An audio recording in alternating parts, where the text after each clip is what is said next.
प्रिय मित्रों, जोहार, नमस्कार। मैं अजय बागर के आज आपका इस वीडियो में बहुत बहुत स्वागत करता हूं और उम्मीद करता हूं कि आज के इस वीडियो से आप बहुत लाभान्वित होंगे और अपनी आने वाली परीक्षा में इसका भरपूर उपयोग करेंगे। मित्रों, जैसा कि आपको मालूम है कि 14वां जेपीएससी आने वाला है।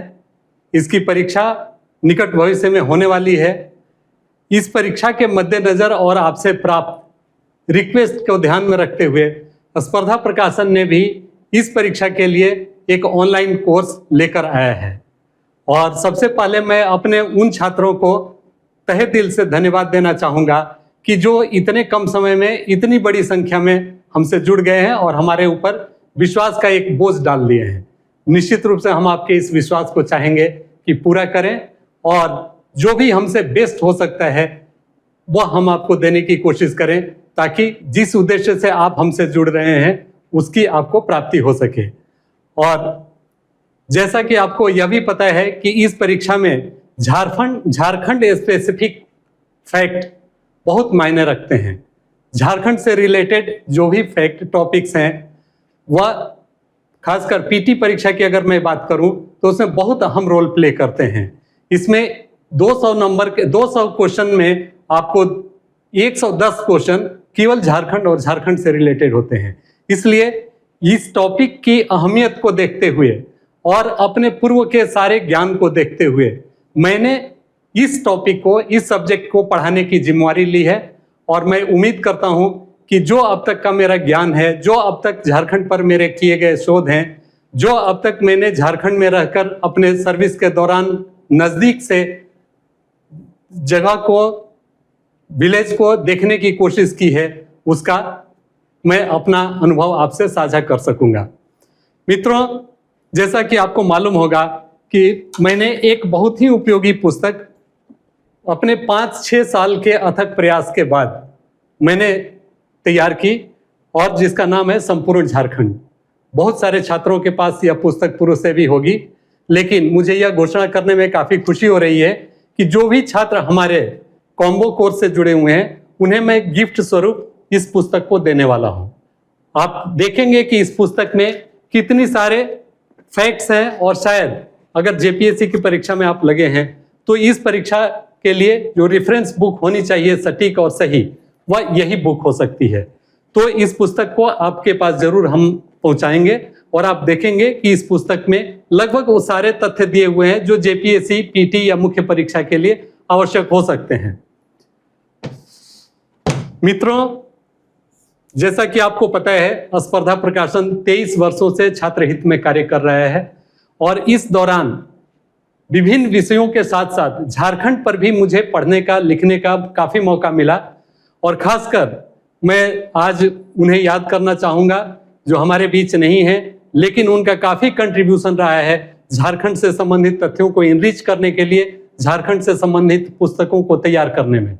और वो हैं हमारे पद्मश्री गिरधारी राम गंझू, जो काफी हमारे करीब थे।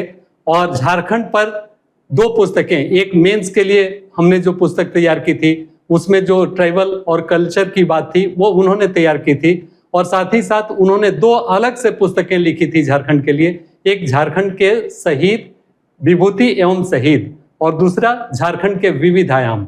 इन 2 पुस्तकों से भी आप काफी लाभान्वित हुए होंगे। और उनके अतिरिक्त जैसे इस क्षेत्र के पूर्व एमपी शैलेंद्र महतो, जिनकी काफी चर्चित और अच्छी पुस्तक झारखंड की समर गाथा, या पूर्व एमपी सांसद श्री चित्रसेन सिंह सिंकू जी, या झारखंड के कला के मर्मज्ञ रमेश हांसदा जी, रमेश पूर्ति जी, इन लोगों के भी संपर्क में बहुत समय तक रहने का मौका मिला। और इन लोगों से जो मैंने कुछ जाना झारखंड के बारे में उसे भी मैं चाहूंगा कि आपको दूं। तो मित्रों, आगे बढ़ने से पहले मैं झारखंड की इस पवित्र धरती, यहाँ के लोग, यहाँ के जीव जंतु, यहाँ के पेड़ पौधे, यहाँ के नदी नाले, यहाँ के भूभाग और सबसे ऊपर झारखंड समग्र रूप में, इन सबों को एक बार पुनः जोहार, मेरा झारखंडी जोहार और नमन, क्योंकि मुझे इस राज्य को जानने का भरपूर मौका मिला, साथ ही साथ पढ़ाने का भी अभी एक सुअवसर मुझे मिल रहा है। और मैं उम्मीद करता हूं कि मैं अपनी अपेक्षाओं और आपकी अपेक्षाओं पर खरा उतरूंगा और जितना हो सकेगा आपको वो चीजें मैं दूंगा ताकि आपके मानस पर झारखंड की एक तस्वीर अंकित हो जाए और इससे संबंधित कोई भी प्रश्न अगर आपसे पूछे जाएं तो आप उसका उत्तर देने में अपने को सक्षम पाएं। मैं साथ ही साथ अपने पूरी टेक्निकल टीम को, स्पर्धा परिवार की पूरी टेक्निकल टीम जिन्होंने काफी मेहनत की है और अभी अनवरत दिन रात मेहनत कर रहे हैं ताकि आपकी इस परीक्षा को एक समग्र रूप दें और अपने मुकाम को हासिल करें। तो इस क्रम में आपसे एक और अनुरोध होगा कि झारखंड स्पर्धा का जो लर्निंग प्लेटफॉर्म ऐप है आप इसे जरूर डाउनलोड करेंगे, क्योंकि इस पर आपको बहुत सारे फ्री सामग्री भी मिलेंगे और साथ ही साथ इस कोर्स का भी हम भरपूर उपयोग उसी के माध्यम से करने वाले हैं। तो चलिए अब हम आगे बढ़ते हैं और जानते हैं कि झारखंड को कैसे और किस रूप में हम लेके चलें और सिलेबस को कैसे समय पर पूरा करें। तो जैसा कि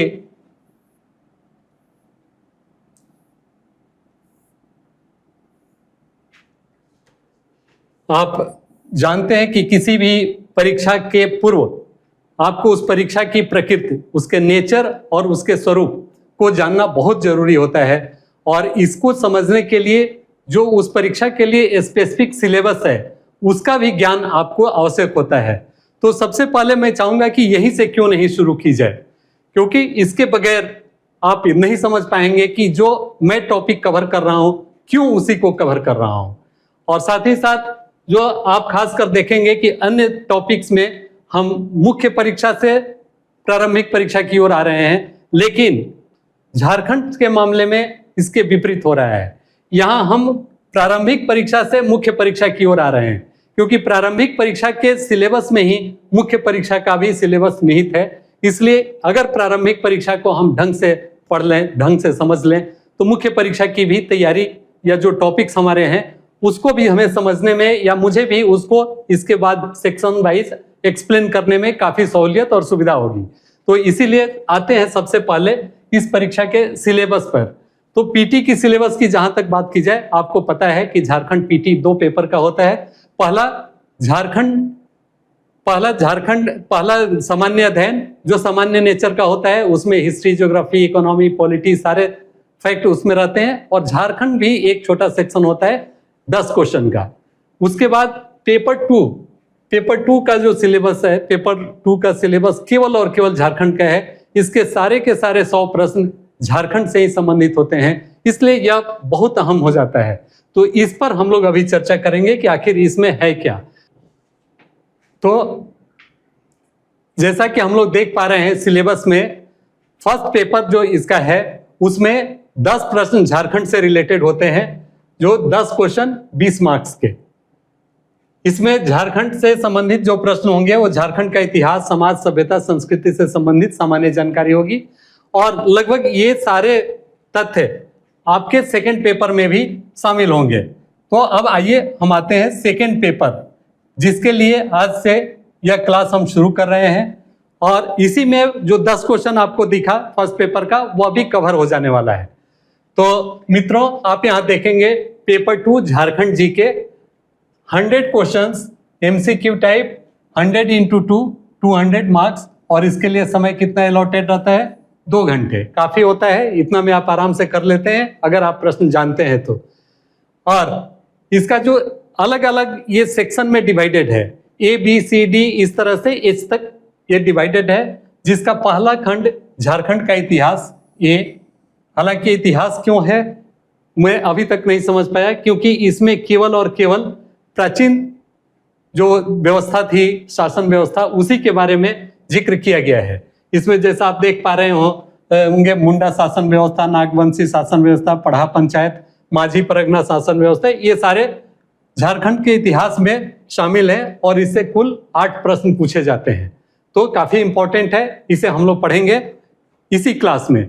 लेकिन इस इंट्रोडक्शन के बाद अब आप आइए इसके आगे आते हैं। झारखंड आंदोलन, झारखंड आंदोलन का भी ये पूरी तरह से विभाजित किया हुआ है चैप्टर, किसमें क्या क्या होंगे और कितने कितने मार्क्स होंगे। तो झारखंड के सदान, झारखंड के आदिवासी, झारखंड के स्वतंत्रता सेनानी, झारखंड के विभूति, झारखंड आंदोलन एवं राज्य गठन। तो इस प्रकार इससे भी 7 प्रश्न कुल 14 मार्क्स के ये होंगे। फिर आगे अगर आप देखें,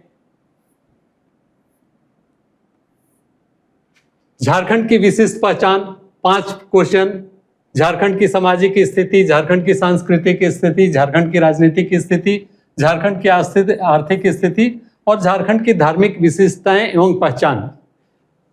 आगे बढ़ते हैं। सेक्शन डी में आपको मिलेगा झारखंड का लोक साहित्य, नृत्य, संगीत, वाद्य, दर्शनीय स्थल एवं आदिवासी संस्कृति। इसमें लोक साहित्य, पारंपरिक कला, लोक नृत्य, लोक संगीत, दर्शनीय स्थल, ऐतिहासिक, धार्मिक एवं आधुनिक स्थल और आदिवासी जाति, प्रजाति एवं विशेषताएं। ये आप जरूर जो पुराने छात्र होंगे वह सिलेबस देखकर और जानते होंगे, समझ चुके होंगे, लेकिन जो नए हमारे छात्र जुड़े हैं उनके लिए सिलेबस का अध्ययन काफी आवश्यक है। और स्पर्धा प्रकाशन ने इसके लिए भी एक काफी पतली सी लेकिन उपयोगी एक पुस्तक का प्रकाशन किया है, वह भी आप अपने पास हमेशा रख सकते हैं, क्योंकि यह अब से लेकर आपके सफलता प्राप्ति तक यह पुस्तक बहुत कारगर होने वाली है और हमेशा आपको इसकी जरूरत पड़ेगी। तो इसको अपने पास आप हमेशा रखेंगे, जब भी आप पढ़ाई करते हैं आपके टेबल पर यह पड़ा हुआ होना ही चाहिए। इसमें आप अपने कुछ एक्टिविटी भी कर सकते हैं, उसमें जो चैप्टर आपने पढ़ लिए या जिसके लिए आपने कुछ शेड्यूल बनाया, तो ये बुक उपयोगी है, आप इसे देख सकते हैं। इसके बाद आप देखेंगे इसमें झारखंडी साहित्यकार, झारखंडी साहित्य एवं साहित्यकार से इससे 5 प्रश्न पूछे जाएंगे। झारखंड के प्रमुख शिक्षण संस्थान, शिक्षा व्यवस्था इत्यादि से 3 प्रश्न। झारखंड के खेलकूद, इससे 5 प्रश्न होंगे। उसी प्रकार झारखंड के भूमि संबंधी कानून अधिनियम, इसके बारे में क्या कहना है, काफी अहम है, क्योंकि 12 प्रश्न आपको दिख रहे हैं और सबसे ज्यादा परेशान करने वाला यही सेगमेंट है, जिसमें सीएनटी और एसपीटी।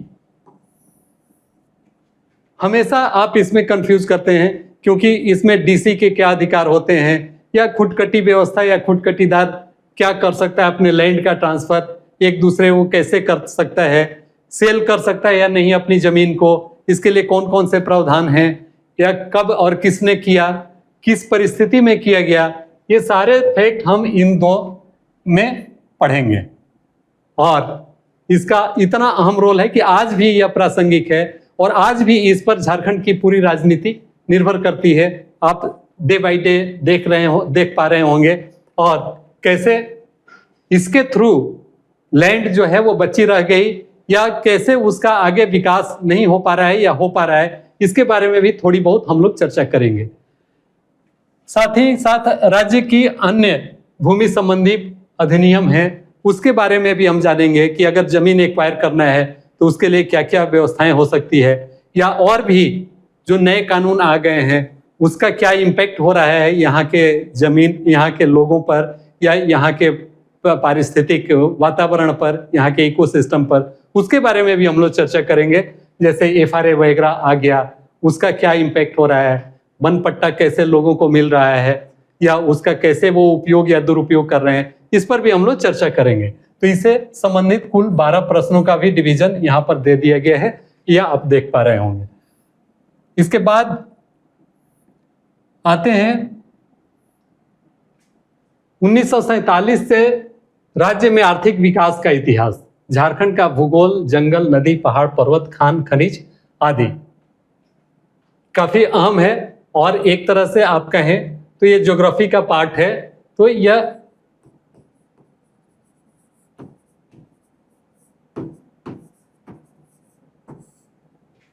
इसके थ्रू कवर होता है। इसमें आप यहाँ के जो इंपॉर्टेंट खनिज हैं, पहाड़ पर्वत हैं, इसका भूगोल, एक ये में इकोनॉमी का भी कुछ पार्ट आपका यहाँ कवर्ड है, लेकिन वह और आगे विस्तार में आता है। तो इससे कुल 10 प्रश्न पूछे जाएंगे। अब आइए जे सेक्शन पर। इसमें झारखंड की औद्योगिक नीति, विस्थापन, पुनर्वास नीति एवं अन्य नीतियां काफी इंपॉर्टेंट है झारखंड के परिप्रेक्ष्य में, क्योंकि पूर्व में भी काफी उपेक्षित परिदृश्य था यहाँ का, और इसका बहुत ही खमियाजा स्टेट को भुगतना पड़ा। अब क्या उसकी स्थिति है, क्यों औद्योगिक नीति लाने की जरूरत पड़ी, अभी हाल की क्या नीति है, विस्थापन और पुनर्वास जो यहाँ की सबसे बड़ी समस्या है, यहाँ के लोग जंगलों में रहते हैं, वहाँ पर अगर विकास का कार्य होता है या कोई औद्योगिक संस्थान स्थापित किया जाता है तो उसका इन पर क्या इम्पैक्ट होता है यह जानना जरूरी है, और सरकार कितनी गंभीर है, इसके लिए कौन कौन सी नीतियां लेकर आई है, वह भी हम लोग डिस्कस करेंगे इस सेक्शन के अंतर्गत। और इससे कुल प्रश्न पूछे जाएंगे 6, जिसका वेटेज होगा 12 मार्क्स का। अब के सेक्शन पर अब आते हैं, जो झारखंड के प्रमुख उद्योग, नाम, स्थान तथा औद्योगिक विकास, इससे 5 प्रश्न आपको पूछे जाएंगे। एक तरह से समझिए इकोनॉमी का ये पार्ट है। तो इसमें हम लोग देखेंगे कि यहाँ पर झारखंड निर्माण के पूर्व से ही यहाँ पर कौन कौन से संस्थान थे, कौन कौन से औद्योगिक प्लांट यहाँ पर बने हुए थे और उनसे क्या हो रहा था, उनका क्या आज क्या की स्थिति है, उसके बाद से कितने सारे यहाँ पर उद्योग धंधे स्थापित हुए, कितने सारे कारखाने यहाँ पर स्थापित हुए, प्लांट सेटअप हुए, उसके बारे में भी हम लोग इस सेक्शन में पढ़ेंगे। बहुत उपयोगी है झारखंड की प्रमुख योजनाएं, उप योजनाएं, या प्रत्येक व्यक्ति को, चाहे वह किसी प्रतियोगी परीक्षा से जुड़ा हो या आम नागरिक हो, उसके लिए भी यह काफी उपयोगी सेक्शन है, काफी इंपॉर्टेंट है कि उसे पता होना चाहिए कि झारखंड में सरकार कितनी कल्याणकारी योजनाएं चला रही है और उसका लाभ किस किस व्यक्ति को मिल सकता है और किस प्रकार मिल सकता है। तो ये काफी उपयोगी है। हम लोग चार्ट के फॉर्म में भी पढ़ेंगे और ऐसे भी 1 बाय 1 डिफरेंट योजनाओं के वर्गीकरण करके पढ़ेंगे कि किसानों के लिए कौन सी योजनाएं हैं, छात्रों के लिए कौन सी योजनाएं हैं, महिलाओं के लिए कौन सी योजनाएं हैं, या अन्य जो विविध प्रकार की योजनाएं हैं वह कौन कौन सी हैं और उससे लोग कैसे लाभान्वित हो रहे हैं। तो मित्रों, इसको भी हम पढ़ेंगे ध्यान से और अच्छी तरह से। इससे 5 प्रश्न, 10 मार्क्स का वेटेज। अब आइए एम, झारखंड में जंगल प्रबंधन, वन्य जीव जंतु संरक्षण कार्य, यह तो मेरा स्पेसिफिक कार्य रहा है। अब तक मैंने यही किया है। यहाँ 23 वर्षों तक, 24 वर्षों तक हमने झारखंड के जंगलों में जंगल प्रबंधन, वन्य जीव जंतु संरक्षण कार्य में अपनी भागीदारी सुनिश्चित की है और भागीदारी निभाई है सक्रियता के साथ। मैं उम्मीद करता हूं कि इस टॉपिक को भी मैं काफी अच्छे से आपके सामने रखूंगा, और इस टॉपिक पर टोटल 5 प्रश्न पूछे जाने हैं, जिसके अंक होंगे 10। उसके बाद का भी प्रश्न मेरे ही सेक्शन से जुड़ा हुआ है, और वह है झारखंड राज्य के पर्यावरण संबंधी तथ्य, हो रहे पर्यावरण परिवर्तन एवं उसके अपशमन, मिटिगेशन एवं अनुकूलन, एडॉप्टेशन संबंधी विषय।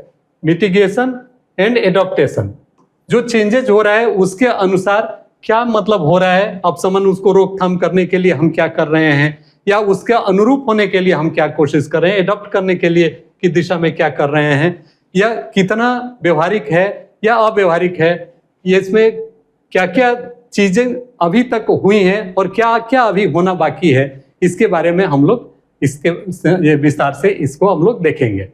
तो ये एन सेक्शन का पार्ट था। अब आते हैं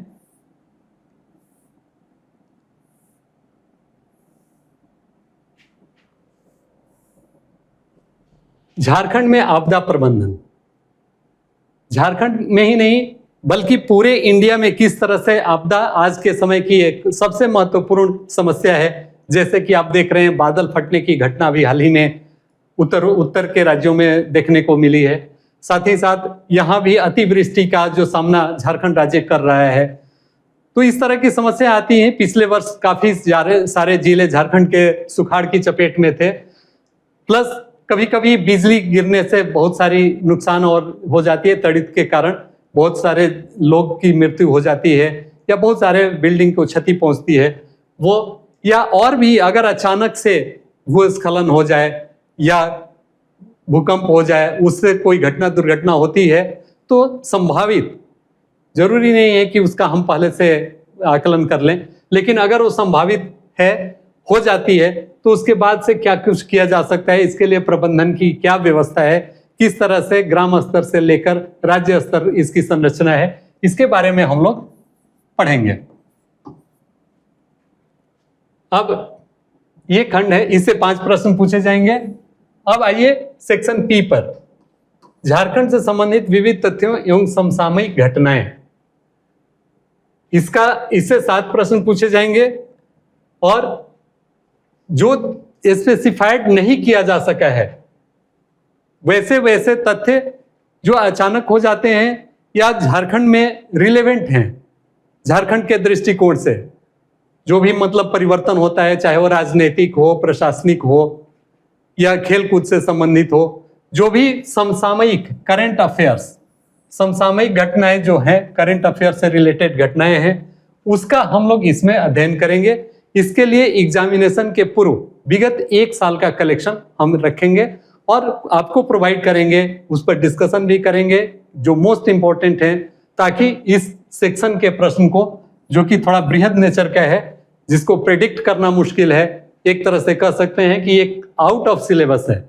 और सारे तथ्य जो अब तक हमने देखे, अच्छी बात यह है कि जेपीएससी स्ट्रिक्टली फॉलो करता है उस ट्रेंड को, उस पैटर्न को रखने का, मेंटेन करने का। लेकिन चूंकि करंट अफेयर्स का कोई लिमिट नहीं है, कोई स्पेसिफिक नेचर नहीं है, इसलिए इसको प्रेडिक्ट करना थोड़ा डिफिकल्ट है। लेकिन फिर भी हम अपने पूर्व के अनुभव से जो घटनाएं होती है उसका कलेक्शन अगर एक जगह रखें तो निश्चित रूप से इस सेक्शन को भी हम आसानी से डील कर लेंगे।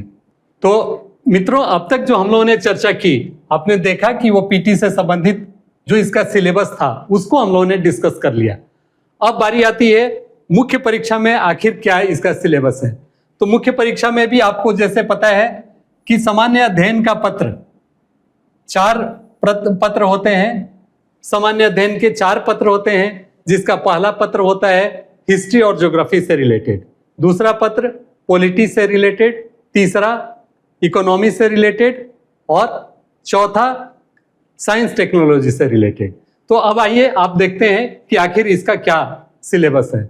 तो बहुत थोड़ा थोड़ा सिलेबस है, उसको आप अगर जानेंगे, पीटी का अगर अच्छे से अध्ययन कर लेंगे तो इसको भी आपको समझने में कोई खास दिक्कत नहीं होगी। और इसमें जैसा आप देख पा रहे हैं पेपर 3 हिस्ट्री एंड ज्योग्राफी, इसमें झारखंड का इतिहास, ये 2 पार्ट में बटा हुआ है। पहला झारखंड का इतिहास, जिसमें आदि धर्म अर्थात सरना के जातियों की, जनजातियों का सरना पंथ, सरना रिलीजन, जिसके लिए बहुत दिनों से डिमांड भी हो रहा है कि इसको शामिल किया जाए, इवन जनगणना में भी इसको शामिल किया जाए कि जो चाहें, यहाँ के लोग हैं, यहाँ की आदिवासी जनजाति हैं, वो अपना धर्म के में सरना धर्म भी कोट कर सकें, इसको भी कोट कर सके। तो ये एक इंपॉर्टेंट ये है। प्लस सदान और नागपुरिया भाषा का उद्भव, सदान की अवधारणा और नागपुरिया भाषा का उद्भव, यह एक स्पेशल अलग से टॉपिक जुड़ा हुआ है, इसके बारे में भी हम लोग जानेंगे। झारखंड में जनजातीय विद्रोह और राष्ट्रवादी संघर्ष, ये मेंस पॉइंट ऑफ व्यू से इंपॉर्टेंट है। झारखंड में जनजातीय विद्रोह तो हम पढ़ लेंगे पहले पीटी में, बट राष्ट्रवादी संघर्ष, इसको अगर अपने आंसर में जोड़ना होगा तो कैसे करेंगे, वह हम लोग मेंस पॉइंट ऑफ व्यू से पढ़ेंगे। इसी में बिरसा आंदोलन पहले भी हम पढ़ लेंगे, टाना भगत, झारखंड में स्वतंत्रता आंदोलन, यह पीटी में भी कवर हो जाएगा। लेकिन इसका मेंस के एंगल से इसका ओरिएंटेशन कैसा होगा, इसको भी हम लोग अलग से डिस्कस करेंगे। हिस्ट्री का पोर्शन जहां खत्म होगा, या झारखंड का यह सेक्शन जहां खत्म होगा 2-3 सेक्शन के बाद, जो पीटी वाली चर्चा हम लोगों ने जस्ट की थी।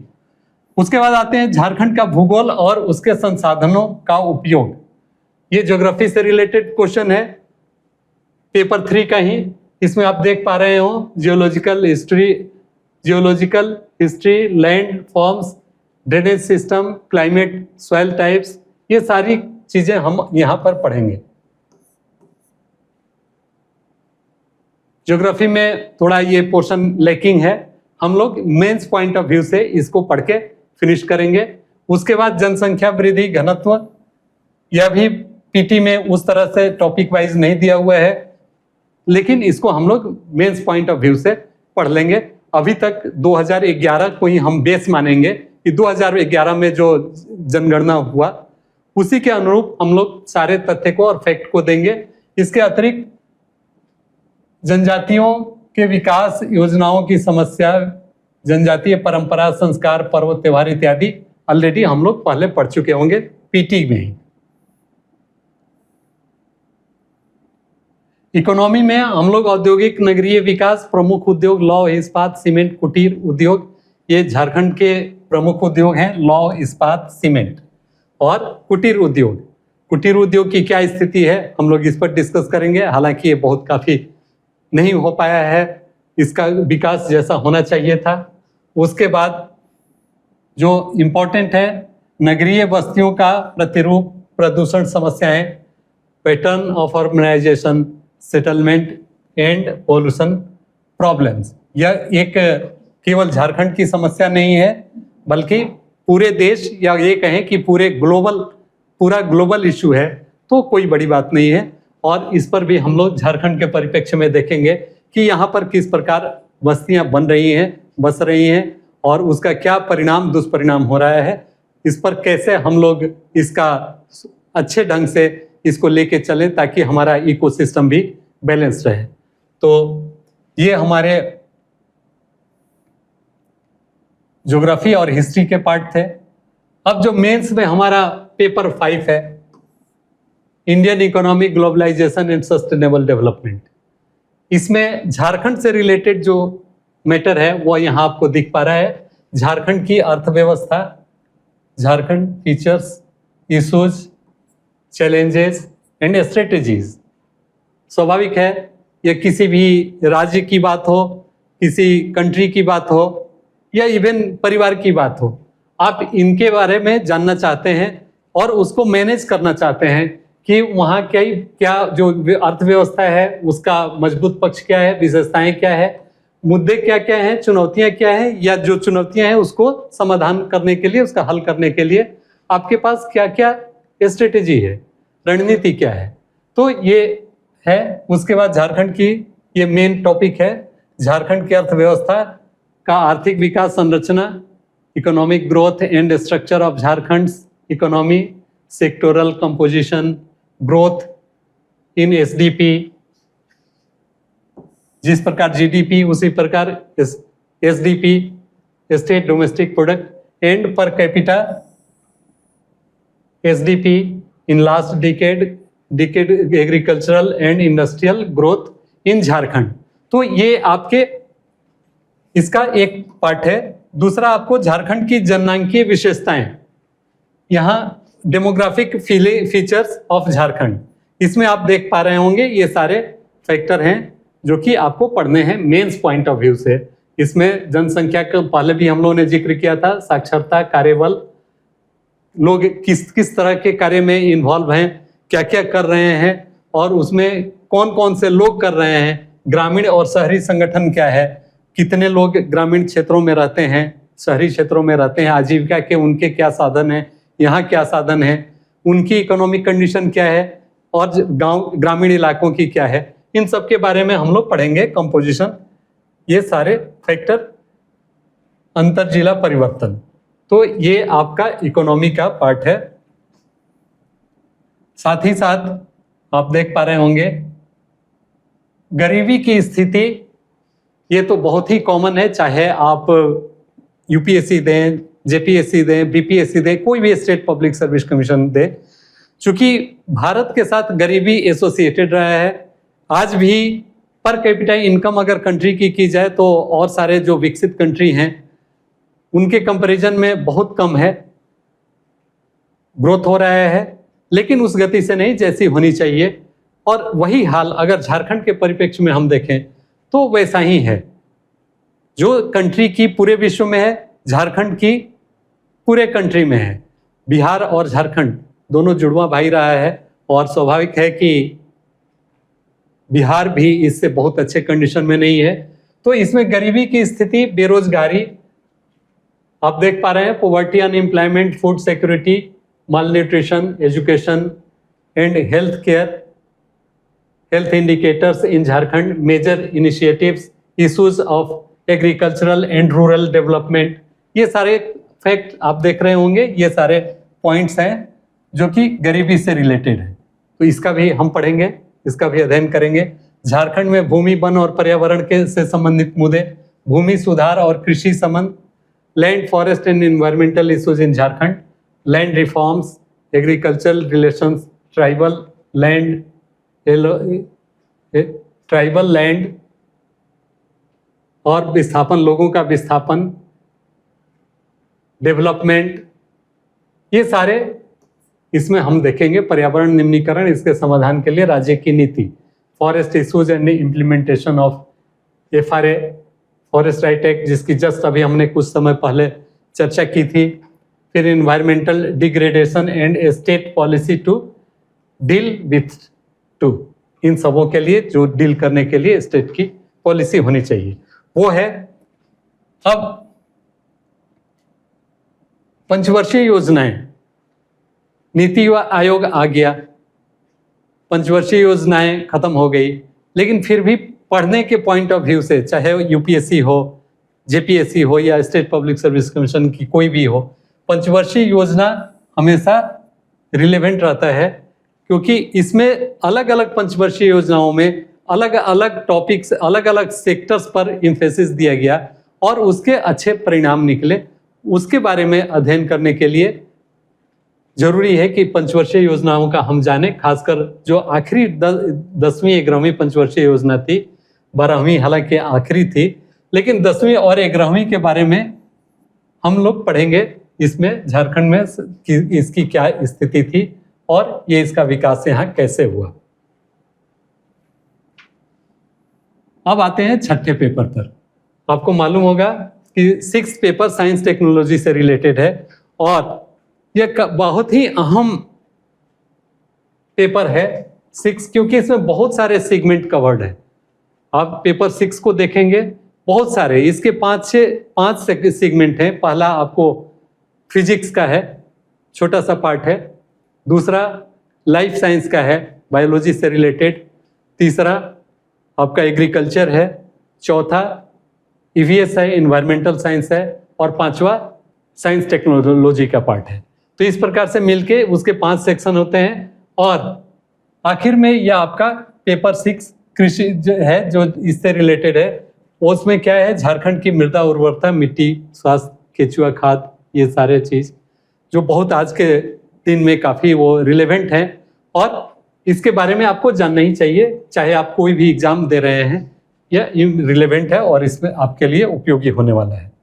तो ये सारे फैक्ट थे अब तक हम लोगों ने जितने भी देखे, ये सिलेबस का पार्ट था, सिलेबस था और उस पर हम एक व्यू हम लोग डेवलप करने में कामयाब हो गए कि हमें आखिर पढ़ना क्या है और मैं आप लोगों से किस टॉपिक पर पढ़ाने वाला हूं, बताने वाला हूं, इसके बारे में आप लोगों की एक धारणा बन गई होगी। और मैं चाहूंगा कि अब विस्तार में जाने से पहले कुछ बातें आपको जनरल भी बता दूं ताकि आपको वो काम आए। मित्रों, जैसा कि आपको मालूम है कि झारखंड एक स्वतंत्र राज्य के रूप में हाल ही में आया। हाल ही में का मेरा अभिप्राय 2000, सबों को मालूम होगा 15 नवंबर 2000 को झारखंड राज्य अस्तित्व में आया। इसके पूर्व झारखंड बिहार का अंग था और बिहार अपने आप में बहुत पहले से एक स्वतंत्र इकाई नहीं था। बिहार पहले बंगाल और उड़ीसा का एक अंग था, जो कि 1912 में जिससे कि बंगाल को अलग कर दिया गया। बंगाल के इंपॉर्टेंस को देखते हुए, बिकॉज उस समय अंग्रेजी हुकूमत थी और कलकत्ता बहुत इंपॉर्टेंट केंद्र था उनके लिए, बल्कि राजधानी भी उस समय तक ये कहें कि वहीं पर थी पूरे देश की, ब्रिटिश रूल की। तो इसलिए बंगाल को अलग कर दिया गया, बिहार और उड़ीसा एक साथ रह गए। पहले बिहार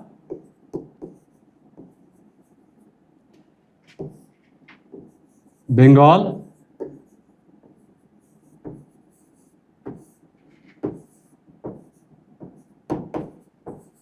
ये सभी एक ही थे। जो 1912 में बंगाल को हटा दिया गया, बच गया बिहार और उड़ीसा। यह further division 1936, if I am not wrong, 1936 में हुआ और उस समय उड़ीसा को भी हटा के बिहार को अलग कर दिया गया। Bihar separated from Orissa. तो इस प्रकार यह आपका बिहार, बंगाल, उड़ीसा यह 1912 तक एक साथ थे। 1936 में बंगाल अलग हुआ, उड़ीसा बिहार एक साथ थे। फिर बिहार अलग हो गया, उड़ीसा अलग हो गया और 15 नवंबर 2000 को फाइनली बिहार भी डिवाइड होके झारखंड और बिहार में के रूप में अलग हो गया। तो मित्रों, इतना तो तय है कि जो इतिहास जिसके बारे में हम आगे अध्ययन करने वाले हैं वह झारखंड का केवल नहीं है, बल्कि इस भूभाग पर होने वाली घटना जो पूर्व में होते रही है और डिफरेंट दस्तावेजों में, डिफरेंट अभिलेखों में जो है, उसके आधार पर ही हम लोग इस भूभाग का इतिहास पढ़ने की कोशिश करते हैं और जानने की कोशिश करते हैं कि पूर्व में यहाँ पर क्या क्या घटनाएं घटी रही होंगी। क्योंकि इतिहास तो एक दिन में बनता नहीं है, उसकी वर्षों साल, सैकड़ों और हजारों साल पुरानी उसकी परंपरा, उसकी सभ्यता होती है। तो अलग से किसी ने भी झारखंड के बारे में पहले तो सोचा नहीं होगा, अस्तित्व में ही नहीं था, तो सोचने का प्रश्न ही नहीं था। तो अलग से झारखंड का आपको कहीं से भी मिलता है अगर कोई फैक्ट, तो डिफरेंट दस्तावेजों के आधार पर जो उस समय की घटनाएं घट रही होती है उसको देखते हुए जिन्होंने सूचीबद्ध किया होगा या कर रहे होंगे उस समय के लोग, उसी आधार पर एक आकलन बनाया जाता है और पूरा का पूरा झारखंड से संबंधित आज जो भी इतिहास लिखे गए हैं उन्हीं सब दस्तावेजों के आधार पर लिखे गए हैं, चाहे वो अंग्रेजों के द्वारा लिखे गए हों या भारतीय विद्वानों के द्वारा। लेकिन झारखंड का सेपरेट इतिहास को कोरिलेट करके ही पढ़ा जा सकता है, उसको स्वतंत्र रूप से नहीं पढ़ा जा सकता है। बिहार का जैसे बहुत प्राचीन इतिहास है, इसलिए कि यहाँ के बहुत बड़े बड़े साम्राज्य हुए और सत्ता का केंद्र अगर भारत की कहें तो पाटलिपुत्र रहा और वहाँ से यहाँ का पूरे देश का की सत्ता संचालित होते रही।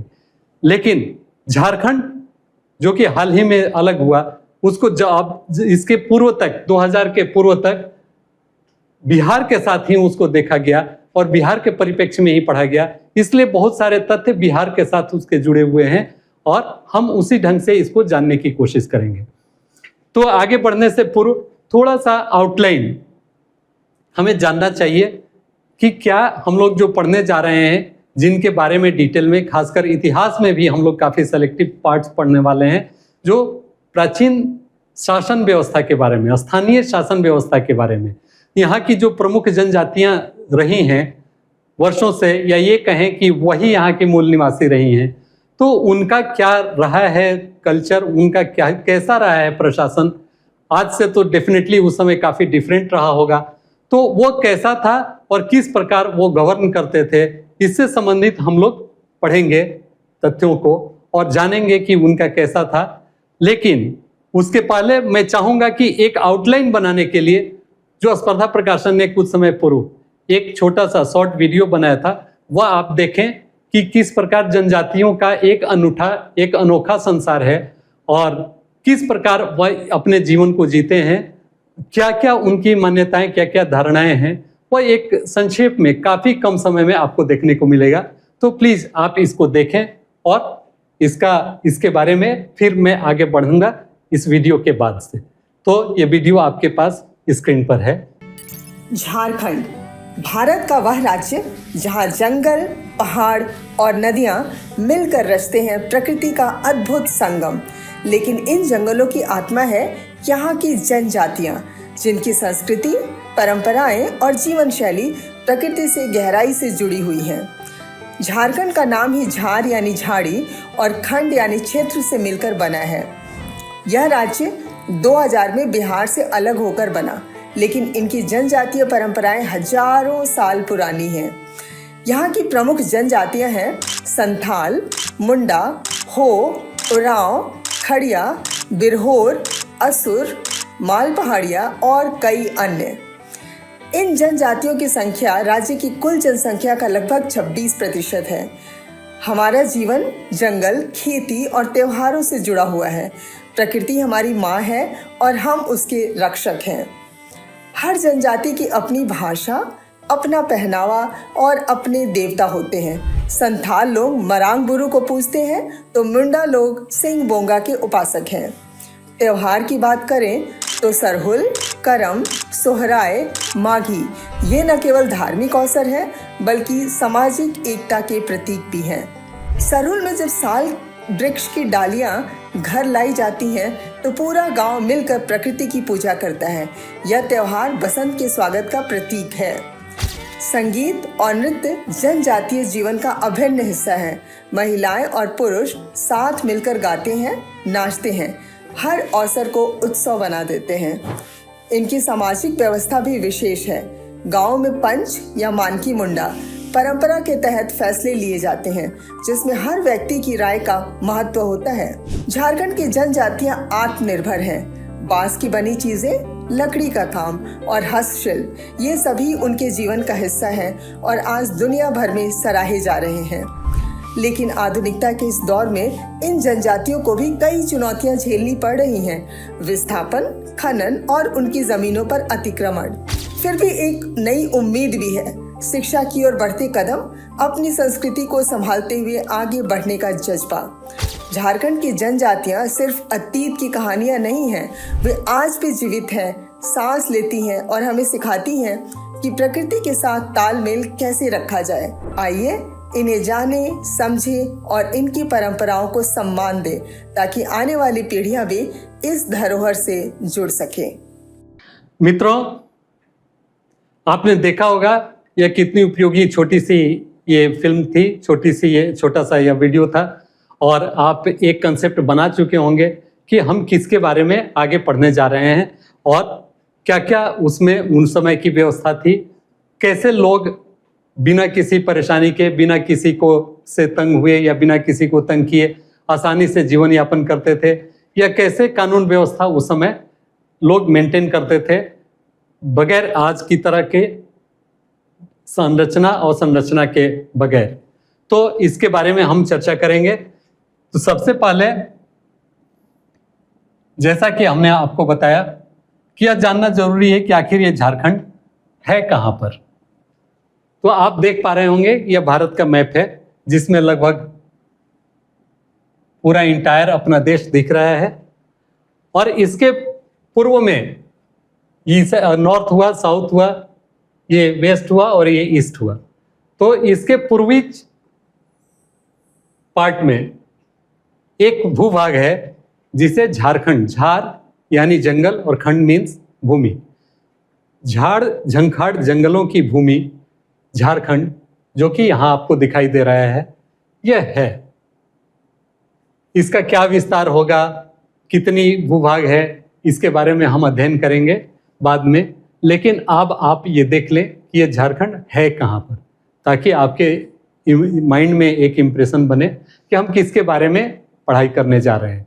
झारखंड के हमारे जो छात्र हैं वो अच्छी तरह से वाकिफ होंगे, लेकिन अन्य जगहों से पर रहकर तैयारी करने वाले छात्र, क्योंकि सिविल सर्विसेज में तो कोई बैरियर है नहीं, तो कहीं के भी छात्र इस परीक्षा की तैयारी कर सकते हैं। और अगर कर रहे होंगे तो वो देखें कि झारखंड है कहाँ। जो रेड अंक में, रेड कलर में दिख रहा है वो हमारा झारखंड है, प्यारा सा, और वो यहाँ पर है, यहीं पर हम निवास करते हैं। खासकर स्पर्धा प्रकाशन जमशेदपुर में, और इसकी जो कैपिटल है वह रांची में, यहीं पर कहीं रांची होगा और इस जगह में कहीं जमशेदपुर होगा।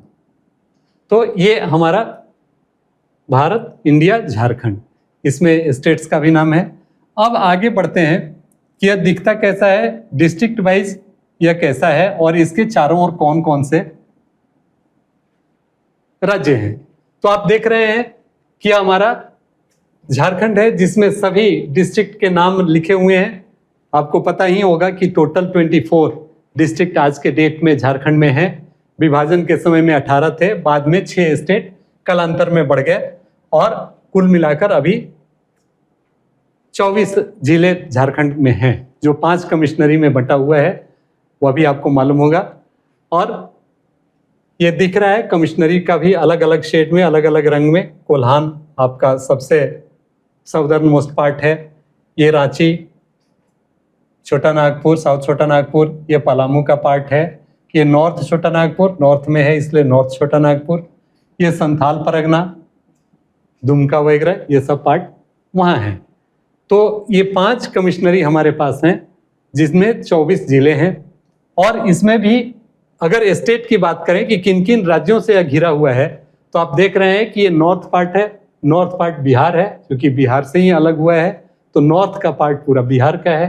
अगर इधर बात करें तो वेस्टर्न साइड में, पश्चिमी तट में, पश्चिमी छोर पर आपका उत्तर प्रदेश भी है थोड़ा सा और छत्तीसगढ़ है।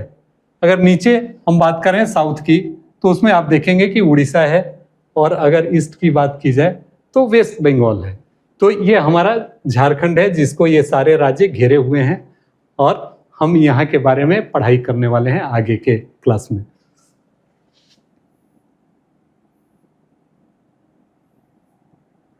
अब आते हैं नामकरण पर, क्योंकि यह बहुत जरूरी है कि जिसके बारे में हम पढ़ रहे हैं आखिर वो कहाँ कहाँ पर पहले उपलब्ध था, या इस भूभाग को किस किस नाम से पूर्व में जाना गया था। इतिहास तो यही है, पहले की चीज़ों का अध्ययन करना। तो इस दृष्टिकोण से हम जानेंगे कि झारखंड के प्राचीन नाम क्या थे, एंशिएंट नेम्स ऑफ झारखंड। तो इसको हमने समराइज किया है एक जगह, आपकी सुविधा के लिए लाया है ताकि आप याद रख सकें, क्योंकि ऐसे प्रश्न यूजुअली पूछे जाते हैं कंपटीशन में, और इसीलिए इसको भी जानना उतना ही जरूरी है अन्य टॉपिक्स के साथ साथ। तो ये आप देख रहे होंगे स्रोत, आखिर किन स्रोतों के आधार पर हम कह सकते हैं कि झारखंड का क्या क्या नाम था। तो यहाँ ऐत्रेय ब्राह्मण में से पुंड या पुंड्र कहा गया, ऋग्वेद ये किकट प्रदेश कहा गया, वायु पुराण मुरंड कहा गया, विष्णु पुराण मुंड कहा गया, अथर्ववेद में व्रात्य प्रदेश कहा गया, कौटिल्य के अर्थशास्त्र में कुक्कट देश कुकर, महाभारत के दिग्विजय पर्व में पुंडरीक देश या पशु भूमि कहा गया, फिर भागवत पुराण में किकट प्रदेश कहा गया, संस्कृत साहित्य में कालिंद देश कहा गया, मुगल काल में खुकरा कुकरा कोकरा, या 1-2 बार प्रश्न पूछा भी है कि मुगल काल में झारखंड को किस नाम से जाना जाता था, तो यह था। और आईने अकबरी मुगल काल का ही की ये रचना है आईने अकबरी, जिसमें इसको कोकरा या खंकरा कहा गया है। फिर अन्य ये भी मुगल काल का ही है, तुझके जहांगीरी, जहांगीर की आत्मकथा जिसमें है उसमें खोखरा कहा गया। टॉलमी जो काफी अच्छे विद्वान थे उन्होंने इसे मुंडल कहा। फायान चीनी यात्री थे और वेनसांग चीनी यात्री थे, उन्होंने कुकट लाड और कोलिडो लाफा करस्वर्ण, ये लंबा लंबा है। राजमहल क्षेत्र को खासकर की चिंग काई लॉ कहा गया। दामिने को, ये इंपॉर्टेंट है, ये पहाड़ी अंचल को कहा गया दामिने को। फिर समुद्रगुप्त की प्रयाग प्रशस्ति में मुरंड देश, और संथाल परगना के प्राचीन काल में संथाल परगना का जो क्षेत्र था आप लोगों ने देखा होगा, वह ईस्टर्न नॉर्थ ईस्टर्न जो पार्ट था वह संथाल परगना का था, और उसको कहा गया नारीखंड या कांकजोल। तो ये नाम, जो प्राचीन नाम जिस रूप में झारखंड की भूभाग को एड्रेस किया गया, वो आप देख पा रहे हैं कि ये इन्हीं नामों से झारखंड को पहले जाना गया। लेकिन अब प्रश्न यह उठता है कि आखिर तब झारखंड क्यों इसे बोला गया, झारखंड नामकरण क्यों हुआ, झारखंड शब्द कभी पूर्व में आया कि नहीं आया। तो चलिए उसे भी अब देख लेते हैं कि आखिर झारखंड कहीं बोला गया है कि नहीं बोला गया है। तो आ जाइए आप नेक्स्ट स्लाइड में आप देख पा रहे हो प्राचीन काल में झारखंड शब्द का उल्लेख। तो आप देखिए यहाँ झारखंड नाम कहाँ कहाँ हुआ। तो पहली बार 13वीं शताब्दी के एक ताम्रपत्र पर पहली बार झारखंड शब्द का उल्लेख है। उसके बाद अकबरनामा, इसमें भी झारखंड वर्ड आता है। शमसे सिराज अफीफ, ये लोग मुगल एम्पायर के समय के ये लोग ये हैं, लेखक हैं, विद्वान हैं। इन लोगों ने भी झारखंड से संबोधित किया है। तारीख फिरोज शाही, झारखंड। फिर कबीर दास के दोहे में, मलिक मोहम्मद जायसी के ग्रंथ में, ग्रंथ पद्मावत में, इन सब में झारखंड शब्द का उल्लेख हुआ है। कितनी बार हुआ है कोई काउंट नहीं किया गया या देखा नहीं गया, लेकिन कहीं ना कहीं झारखंड शब्द का इस्तेमाल इन सारे दस्तावेजों में, इन सारे ग्रंथों में आया है। तो यह जरूरी था कि झारखंड के बारे में, झारखंड का नामकरण कैसे हुआ, क्यों पड़ा। बाद में तो झाड़ अर्थात जंगल, और शायद इसी दृष्टिकोण से इसे झारखंड के रूप में भी इसमें वर्णन किया गया है। अब आते हैं आगे, जिनके बारे में हम पढ़ने जा रहे हैं। वैसे तो आपको पता है कि झारखंड में आज के डेट में कुल 33 जनजातियां निवास करती हैं। पिछली जो जनजाति जो नवीनतम इस सूची में दर्ज है वह भोक्ता जनजाति है, जो पहले शेड्यूल्ड कास्ट के रूप में दर्ज थी, अब वो शेड्यूल्ड ट्राइब के रूप में भी दर्ज हो गई है। इसलिए पहले जो 32 ट्राइब्स थे, अब उनकी संख्या 33 हो गई है। इन कैसे कैसे ये आए और क्या क्या इनकी खासियत है, इस आधार पर जो मेजर ट्राइब्स हैं उनके बारे में हम लोगों ने ये रखने का, स्लाइड बनाने का काम किया है। और वो आप देख पा रहे होंगे कि जीवन निर्वाह के आधार पर कैसे वो अपनी जीविका के लिए स्ट्रगल करते थे या जीविकोपार्जन किस रूप में करते थे, इसके आधार पर हम लोगों ने बनाया है। तो 4 पार्ट में इसको डिवाइड किया जा सकता है। एक घुमंतू जनजाति, घूमने वाले, नोमैडिक ट्राइब्स, जो जिनका जीवन बसर घूम घूम के हुआ करता था, और कंदमूल खा के या जो भी सीजनल कुछ काम हुआ वह करके वो अपने जीविकोपार्जन करते थे। तो ऐसे घुमंतू जनजातियों में बिरहोर और खड़िया यह प्रमुख थे। इनका पेशा घुमंतू जीवन था, एक जगह स्थायी रूप से रहते नहीं थे, एक जगह से दूसरी जगह पर आते जाते रहते थे। फिर दूसरे घुमंतू कृषक जनजाति, घुमंतू तो थे लेकिन वह कृषक थे, वह खेती करते थे, फिर आगे बढ़ जाते थे। झूम कृषि का नाम आप लोगों ने सुना होगा। झूम कृषि मीन्स एक जंगल को साफ किया थोड़ा सा और उसमें फसल लगाई, कुछ बीज छिड़क दिए, उससे जो पैदावार हुई उसको खाए, फिर वह भूमि कम उपजाऊ रह गई तो उसका शिफ्ट करके दूसरी जगह पर उन्होंने खेती की, दूसरी पहाड़ी पर खेती की, या दूसरी जंगल को साफ करके जहां जो मिट्टी जहां की उपजाऊ होती थी वहां पर वो लोग काम कर लिया करते थे। तो झूम कृषि करने वाले लोग ये इस कैटेगरी में थे। नोमैडिक एग्रीकल्चरिस्ट ट्राइब्स, इसमें कौन कौन से प्रमुख थे? तो सौरिया पहाड़ी और कोरबा, इनका पेशा क्या था? झूम की कृषि, जैसा कि अभी हमने चर्चा की। उसके बाद आइए कृषक जनजाति, एग्रीकल्चरिस्ट ट्राइब्स। एग्रीकल्चरिस्ट ट्राइब्स में संथाल, उरांव, हो, मुंडा। और आज के डेट में आपको पता ही होगा कि ये सबसे बड़ी जनसंख्या वाली जनजातियां हैं। ऑलमोस्ट 70-80% इन्हीं की जनसंख्या है और काफी उन्नत ये जनजातियां आज के डेट में हैं। तो संथाल, उरांव, हो कृषि पर आधारित थी और इसीलिए इनका ग्रोथ भी काफी अच्छा हुआ। एक जगह स्थायी रूप से इनका निवास हुआ और इन्होंने शिकार, पूर्व में शिकार और बाद में झूम कृषि रहा होगा, लेकिन फाइनली वो सेटल कर गए।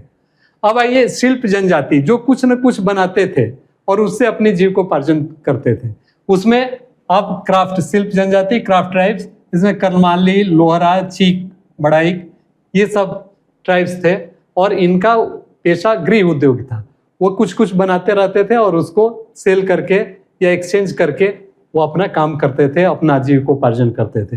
तो जीवन निर्वाह के आधार पर ट्राइब्स को हम लोग इन 4 भागों में बांटते हैं। अब आते हैं जनजातियों का ऐतिहासिक क्रम,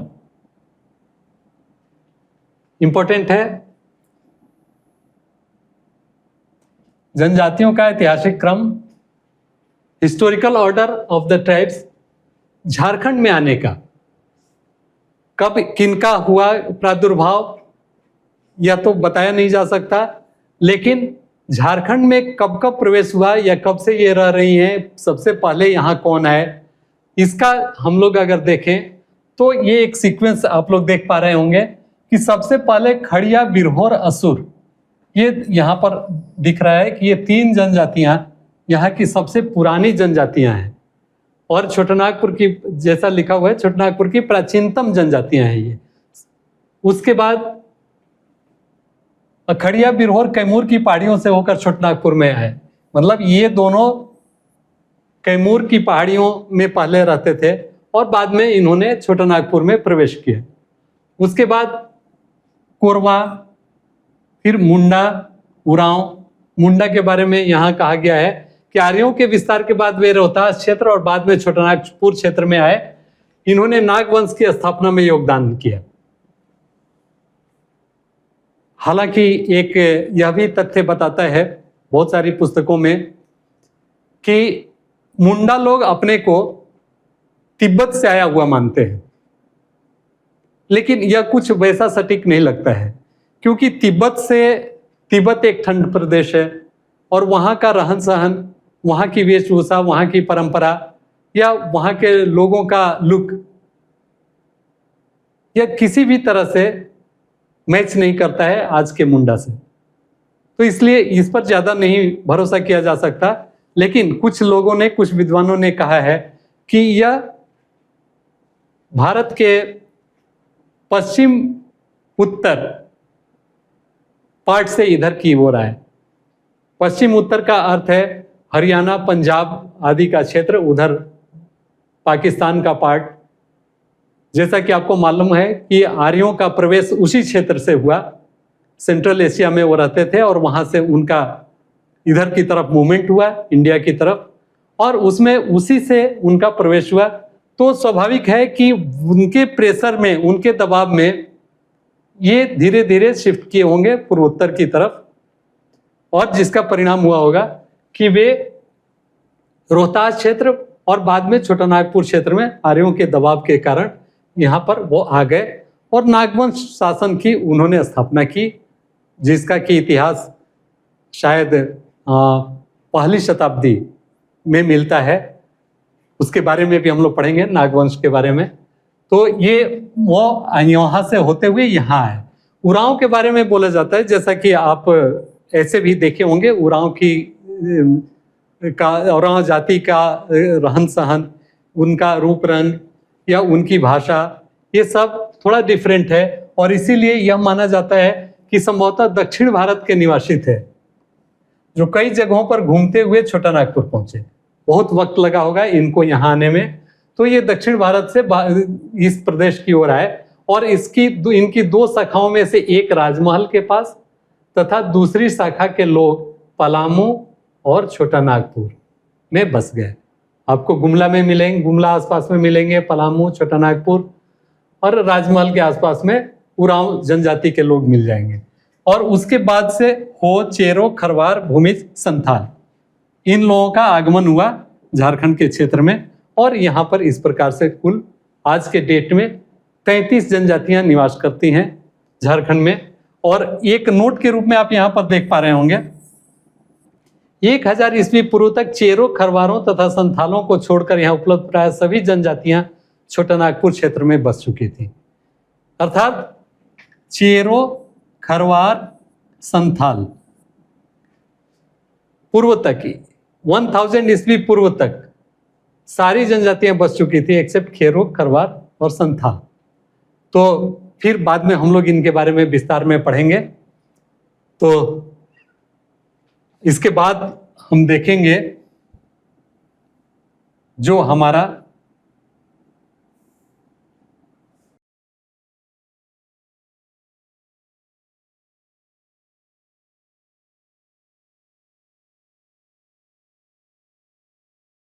मुख्य पॉइंट है, मुख्य बिंदु है, जहां से इस क्लास की सही मायने में शुरुआत मानी जा सकती है।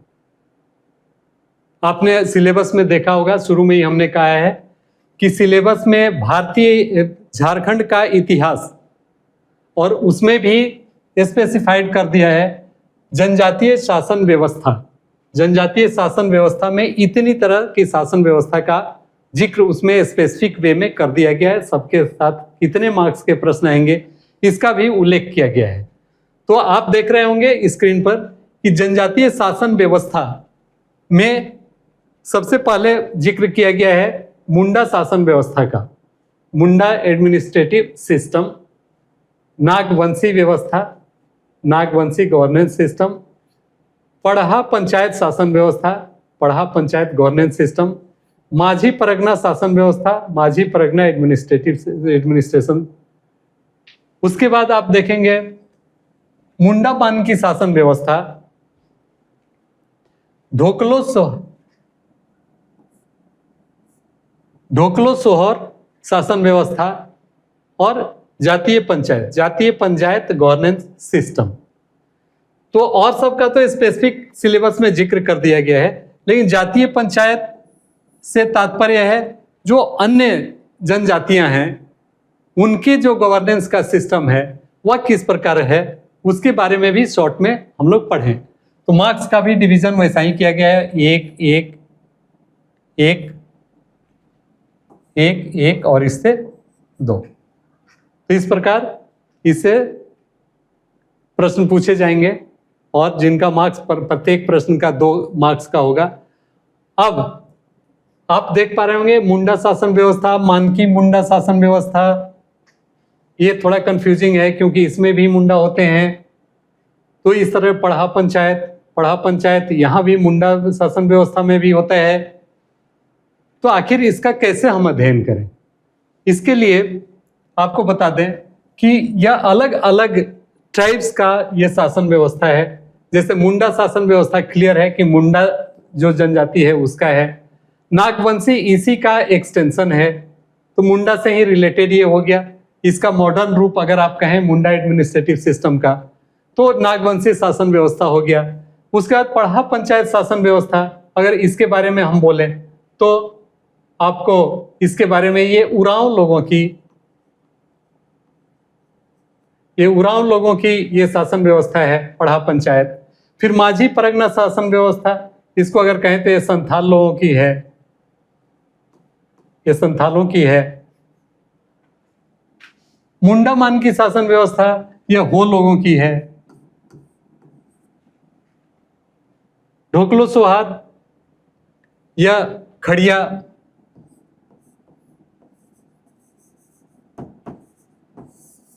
ट्राइब्स का है।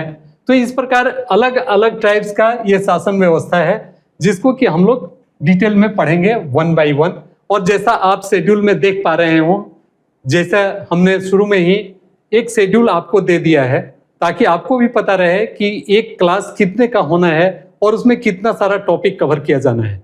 तो हम इस क्लास में यहाँ तक कवर करेंगे और दूसरे क्लास में बाद बाकी ये पोर्शन हम लोग क्लास 2 में कवर करेंगे, ये क्लास 1 में और ये क्लास 2 में। तो आज के क्लास में हम इन सारे स्थानीय शासन व्यवस्था के बारे में पढ़ेंगे और जानेंगे कि इसमें क्या क्या सिमिलरिटी है, क्या क्या डिसिमिलरिटी है।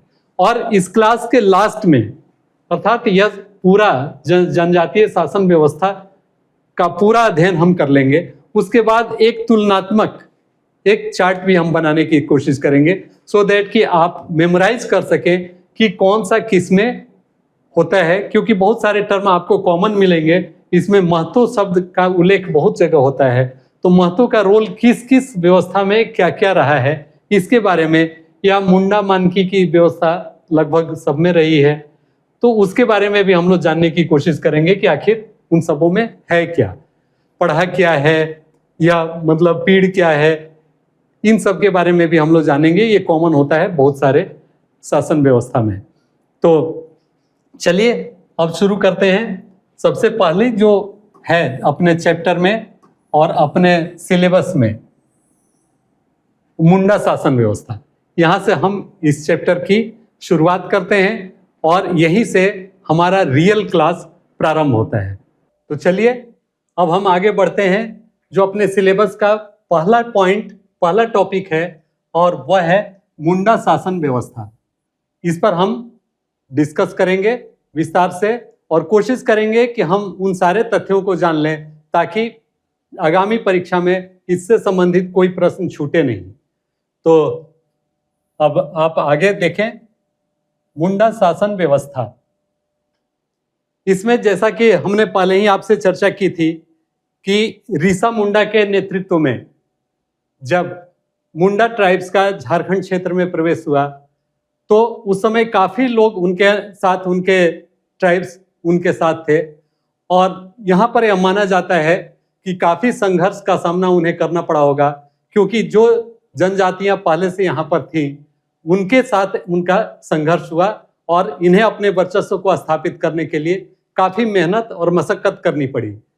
बहुत सारे आप देखेंगे पुस्तकों में अलग अलग तरह की बातें, अलग अलग तरह के तथ्य हैं, लेकिन हम जिस बात पर, जिस तथ्य को फॉलो कर रहे हैं वह गिरधारी राम गंजू द्वारा लिखित जो पुस्तक है उसके आधार पर, और साथ ही बीपी केसरी जी ने जो इन संबंध में बातें कही है उसके आधार पर। तो मित्रों, जैसा कि ऋषा मुंडा को यहाँ पर काफी कोशिश करनी पड़ी और काफी मशक्कत के बाद अपना वर्चस्व, अपना आधिपत्य यहाँ पर स्थापित करना पड़ा। और अब देखें, जैसा कि आप देख रहे हैं, झारखंड में आप बसने वाली पुरानी जातियों में से एक है मुंडा जाति, जो कालांतर में काफी सशक्त हुई और अपना अस्तित्व, अपना वजूद मजबूत करती चली गई। उसमें ऋषा मुंडा 21,000 मुंडाओं के साथ सोना लुकुन दिसुम, सोना लुकुन दिसुम का अर्थ है सुनहले देश की खोज में। उस समय मान्यता थी कि इधर में सुनहले देश या सुनहला देश है, काफी संपदा पूर्ण है और यहाँ पर बहुत सारी अकुत संपत्ति छुपी हुई है, जिसके रक्षक यहाँ पर नाग करते हैं और इसीलिए इसे नागखंड भी कहा गया। नाग अर्थात सांप, तो सांप भी बहुतायत में इस क्षेत्र में पाए जाते थे, इसीलिए इसे सुनहले देश की खोज में ऋषा मुंडा आया और नागों की प्रचुरता के कारण इसे नागों का देश भी कहा गया। जैसा आप यहाँ देख पा रहे हैं, नागों की प्रमुखता के कारण इस क्षेत्र को नाग दिसुम कहा गया। Due to Nag dominance the region was called Nag Disum, land of Nagas. और कालांतर में आप पढ़ेंगे इसके बाद वाले टॉपिक में कि नाग वंश की स्थापना भी इसी के साथ हुई, क्योंकि उसका जो संस्थापक फणिमुकुट राय थे उनके भी जन्म से रिलेटेड कुछ किंवदंतियां हैं और उस आधार पर माना जाता है कि नाग फन के नीचे उन्हें पाए जाने के कारण इसका नाम, उनके नाम पर नागखंड पड़ा, नाग वंश पड़ा। तो यहाँ तक हमें लगता है कोई दिक्कत नहीं होनी चाहिए।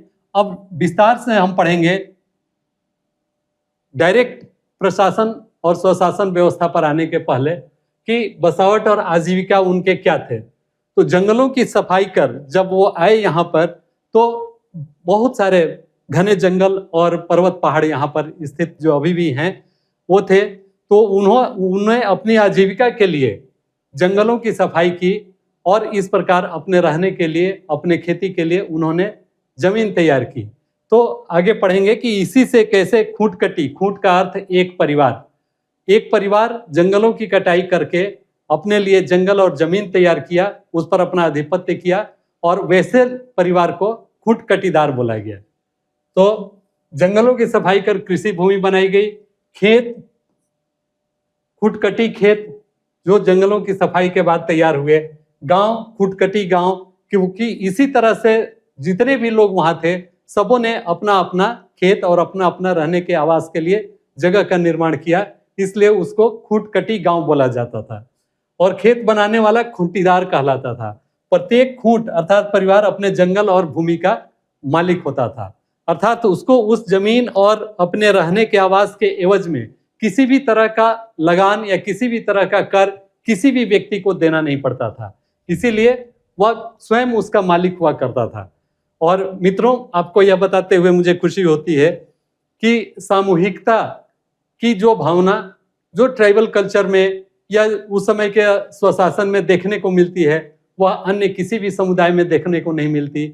और यही सामूहिकता, कोऑपरेटिव्स की भावना शायद आज तक उन्हें इतने लंबे वर्षों तक, सैकड़ों वर्षों तक उन्हें एकजुट करके रखते आई है, जिसकी बदौलत इतने विकट स्थिति में भी आप देख पा रहे होंगे, जो पेड़, जंगल, पहाड़, पर्वत, नदियों से घिरा यह प्रदेश कितना दुर्गम स्थिति में रहा होगा उस समय।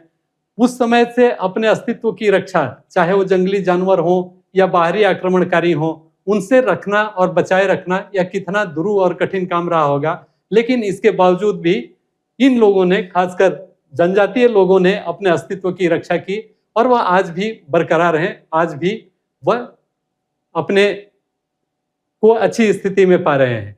वह यह बात अलग है कि यह स्वशासन परंपरा जो उस समय की थी, आज बहुत हद तक कम हो गई है, कमजोर हो गई है, लेकिन फिर भी बहुत जगह तक इसको देखने को मिलता है और बहुत सारे निपटारे, बहुत सारे समाधान समस्याओं का ग्रामीण स्तर पर भी, ग्राम स्तर पर ही कर लिया जाता है।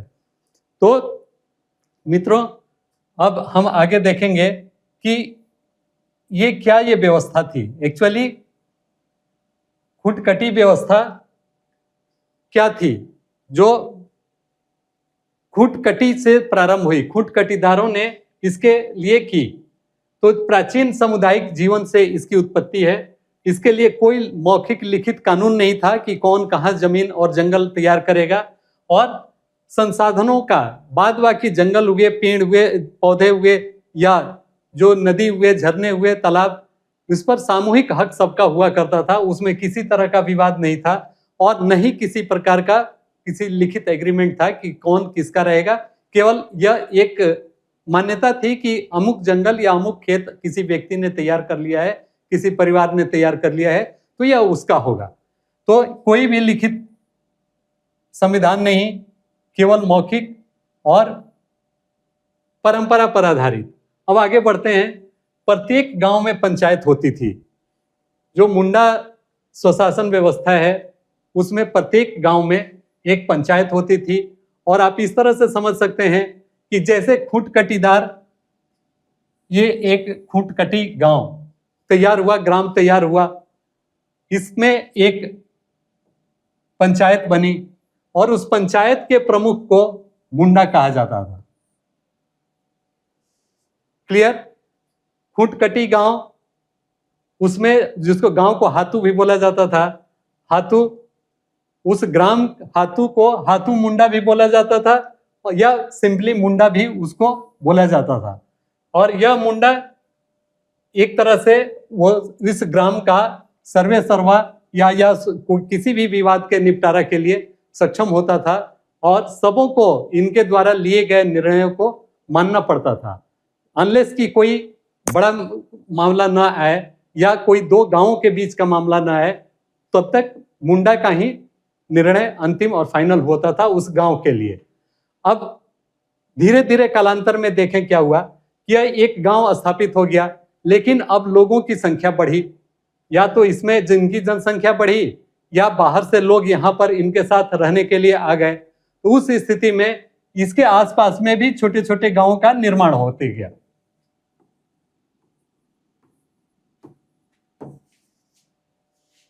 ये छोटे छोटे गांव बनते गए और इसका केंद्र, सबों का केंद्र, पहले वाला जो खुटकटी गांव था, खुटकटी पंचायत, वही रहा।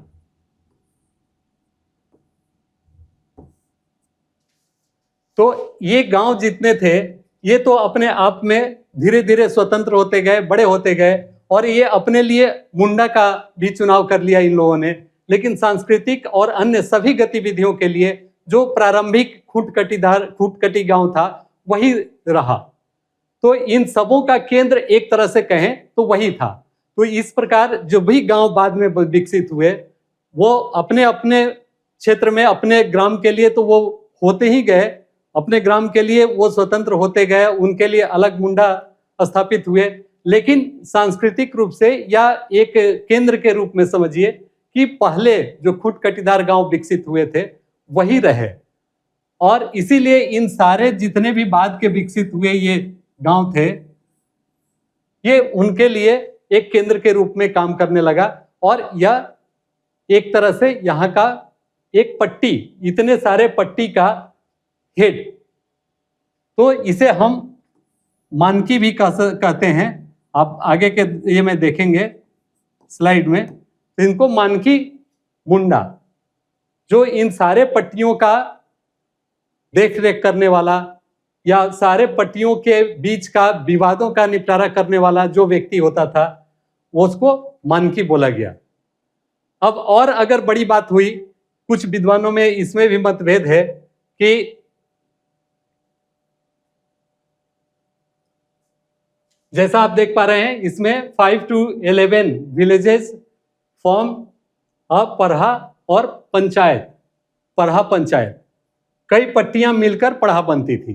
तो इस तरह से 5 से 21 या अधिक भी हो सकते हैं, इतने मिलकर पट्टियां एक पढ़ा का निर्माण करती थी। पढ़ा मीन्स और थोड़ा बड़ा क्षेत्र, जैसा कि हमने ऊपर में बताया कि बहुत सारे छोटे छोटे विलेज जो थे विकसित हुए, वह अपना एक मुंडा, इन सबों मुंडाओं के हेड या समन्वय स्थापित करने वाला एक व्यक्ति, तो मानकी मुंडा कहलाया। अब ऐसे और भी बहुत सारे पट्टी मिलकर पढ़ा का निर्माण किया उन लोगों ने। इसमें काफी विवाद देखने को मिलता है, चाहे जितनी भी आप पुस्तकें उठाकर देखें, किसी में भी एकमत नहीं है कि आखिर पढ़ा का जो हेड था, पढ़ा या पढ़ा राजा, उसका या पढ़ा सरदार, ये 3 नामों से संबोधित किया गया है डिफरेंट पुस्तकों में, आप देखेंगे। तो इसका क्या रोल था, यह कौन व्यक्ति था? तो इनफैक्ट जैसा कि विभिन्न लोगों से या विभिन्न विद्वानों से, विभिन्न पुस्तकों के अध्ययन से मैंने पाया, और यह कंक्लूजन, यह निष्कर्ष मैंने निकाला कि इनफैक्ट जो पढ़ा राजा था, वह अधिकांश मामलों में वो मानकी मुंडा ही हुआ करता था। लेकिन जब वह न्यायिक प्रक्रिया के लिए अखाड़ा, जहां पर कि इनकी बैठक होती थी, जब वह न्यायिक प्रक्रिया के तहत अपना पद आसन करता था, तो उस समय उसमें चुनाव होता था और उस वही मानकी पढ़ा राजा के रूप में माना जाता था या जाना जाता था। लेकिन इस पर भी कोई अंतिम तथ्य स्थापित नहीं है। इतना आपको एग्जामिनेशन पॉइंट ऑफ व्यू से जानना और समझना है कि पढ़ा राजा जो है, वह सर्वोच्च पदाधिकारी उस पढ़ा का होता था। पढ़ा अर्थात कई पट्टियों का मिला हुआ एक समूह, एक सर्वोच्च संस्था, और कई गांवों का मिला हुआ एक पट्टी। तो पढ़ा के नीचे पट्टी, पट्टी के नीचे में गांव, और इस प्रकार जो पढ़ा पंचायत था, वही लगभग होल सोल रिस्पॉन्सिबिलिटी उसके ऊपर थी। चाहे वो न्यायिक मामला हो या अन्य किसी भी तरह के विवाद हो, वो उसी में न्यायपालिका, कार्यपालिका और विधायिका, यह तीनों का काम अकेले वो संपन्न कराता था, और जिसके चलते इसे सर्वोच्च संस्था मानी जाती थी। गांव के मुकदमे तो प्राय गांव में ही मुंडा के द्वारा सॉल्व कर लिया जाता था, लेकिन जो पढ़ा पंचायत था, उसके लिए विवाद का दायरा थोड़ा बड़ा होता था, और खासकर 2 गांवों के बीच में या 2 पट्टियों के बीच में जो विवाद होते थे, उसके समाधान के लिए पढ़ा राजा बैठता था। वह आमंत्रित करता था सभी मुंडाओं को, और किसी विशेष स्थिति में अगर विवाद इतना बड़ा हो जो कि उस सभा से नहीं संभल पा रहा हो या खत्म हो पा रहा हो, तो उसके निपटारे के लिए वह 3 मानकियों की भी नियुक्ति कर सकता था, जो उसके आसपास के क्षेत्रों के रहने वाले होते थे। तो यहाँ पर इसीलिए हमने लिखा है पढ़ा पंचायत, अर्थात न्यायपालिका, कार्यपालिका और विधायिका। अब आगे बढ़ते हैं। पढ़ा पंचायत की पद संरचना। अब आप यहाँ पर देख पा रहे होंगे, हाथू मुंडा, अभी हमने जस्ट चर्चा की है इसके बारे में। हाथू मुंडा, हाथू अर्थात गांव होता है, हाथू का अर्थ गांव। हाथू मुंडा गांव का प्रधान, जो मुखिया भी होता है। ग्राम पंचायत जब लगती है, बैठती है, तो उस समय में प्रमुख की हैसियत से मुंडा ही इसकी कार्यवाही का संचालन या संपादन करता है। वह काफी महत्वपूर्ण होता है, इसीलिए ग्राम पंचायत के दृष्टिकोण से मुंडा का बहुत बड़ा रोल होता है अपने गांव में। उसके बाद जैसा कि आपको मालूम है, जनजातीय परंपरा में पूजा पाठ और जादू टोना, भूत प्रेत आदि में काफी विश्वास है, और इन सारे धार्मिक एक्टिविटीज को, धार्मिक क्रियाकलापों को संपादित करने के लिए एक विशेष व्यक्ति होता है। वो लगभग सभी ट्राइब्स में है, और अलग अलग नामों से जाना जाता है। लेकिन मुंडा स्वशासन में पाहन पुजारी को पाहन से संबोधित किया जाता था और वही कोई भी शुभ कार्य शुरू करने के पूर्व, शुभारंभ करने के पूर्व वह पूजा पाठ का कार्य संपादित करता था। पढ़ा पंचायत सबसे बड़ी इकाई होती थी उस क्षेत्र की, जहां पर कि सारे मुकदमों का निपटारा किया जाता था और वह ऑलमोस्ट वो फाइनल होता था। तो पढ़ा राजा, इसीलिए हमने यहाँ पर मानकी भी लिखा है कि विशेष परिस्थिति में मानकी भी पढ़ा राजा, उस पट्टी का या उस पढ़ा का प्रमुख मानकी को भी कर दिया जाता था। और मानकी का पद चूंकि वंशानुगत होता था, एक मानकी का पुत्र ही मानकी बनता था, तो यह एक स्थिर पद था, इसमें कोई चेंजेस नहीं होता था। लेकिन यह पढ़ा राजा का पद अगर वो सभा चाहे तो वो बदल भी सकता था या स्वयं मानकी खुद भी हो सकता था। तो इसलिए इसको आप कह सकते हैं कि पढ़ा राजा का पद जो होता था वह मनोनयन, चुनाव के आधार पर जो सभा बैठती थी और चुनाव के आधार पर वो पढ़ा राजा उसका घोषित किया जाता था और जो उस समय सभा का संचालन करता था और अपना फाइनल ऑर्डर जारी करता था। अब स्वाभाविक है कि जब ये सामूहिक और गणतांत्रिक व्यवस्था थी तो एक व्यक्ति का निर्णय फाइनल नहीं हो सकता था। तो इसी प्रकार पढ़ा राजा भी स्वतंत्र नहीं था, या इवन मानकी, मुंडा या मुंडा भी अपना निर्णय लेने के लिए स्वतंत्र नहीं होते थे। तो एक तरह से कार्यकारी व्यक्ति था पढ़ा राजा, जो कार्यों का संपादन करता था। मानकी मुंडा तो एक अस्थायी अध्यक्ष की भांति रहता था। आप ऐसा समझ सकते हैं कि राष्ट्रपति और प्रधानमंत्री, तो अगर मानकी मुंडा राष्ट्रपति की तरह आप इसको देखें तो पढ़ा राजा जो था वो पीएम की तरह प्राचीन स्वशासन व्यवस्था में मुंडाओं की जो थी उसका रोल, उसका एक्शन हुआ करता था। जिस प्रकार प्रधानमंत्री के अनेक विभाग होते हैं पास और जो अलग अलग व्यक्तियों को असाइन करते हैं, बांटते हैं, उसी प्रकार पहले भी इस व्यवस्था में भी ये की गई थी ताकि काफी सुगमता से वह कार्यों का संपादन निष्पादन कर सके। तो उस क्रम में आप देखेंगे कि कौन कौन से प्रमुख व्यक्ति होते थे जो कि पढ़ा राजा का या मानकी का को सहयोग करते थे और सुचारू रूप से स्वशासन या शासन प्रशासन को चलाने में सहायता करते थे। स्वाभाविक है कि जिस प्रकार अभी आप देख पा रहे होंगे कि डिफरेंट डिपार्टमेंट्स के लोग अगर कोऑर्डिनेट ना करें, एक साथ काम ना करें, तो कोई भी शासन ढंग से नहीं चल सकता। उसी प्रकार प्राचीन शासन व्यवस्था में भी आपको बहुत सारे पद देखने को मिलेंगे। उसमें दीवान, कोतवाल या कोतवार, पांडे, लाल, दरोगा, कर्ता, ये सारे आपको पद वो उसमें देखने को मिलेंगे। तो दीवान स्वाभाविक है, दीवान जो एक प्रकार से राजा का मंत्री के हुआ करते थे। कोतवाल जो उनके डिफेंस सेक्रेटरी कह लीजिए या पुलिस का हेड कह लीजिए, उसकी देखभाल करते थे। पांडे जो दस्तावेजों का देखरेख करते थे, जो जब कभी सभा बैठती थी तो उसमें पांडे दस्तावेज प्रस्तुत करने का काम करते थे। लाल का भी कुछ उसी प्रकार का रोल था। दरोगा जो सभा की कार्यवाही में अपना रोल प्ले करते थे कि सुचारू रूप से हो, कोई न्यूसेंस क्रिएट ना हो, तो उसके लिए दरोगा का था। कर्ता इनके सहयोगी की तरह थे। वैसे ही ठाकुर भी राजा की सहायता के लिए हुआ करते थे। तो ये सारे पद उस समय हुआ करते थे जो कि उनकी सहायता के लिए होते थे और समय समय पर उनकी सहयोग से जो पढ़ा राजा या मानकी होते थे वह उसका संचालन करते थे। तो मित्रों, ये काफी समय तक ये रहा। उस समय स्थानीय जो स्वशासन थी उसकी जो रीढ़ थी वह मानकी मुंडा शासन व्यवस्था की वह इसमें निहित थी।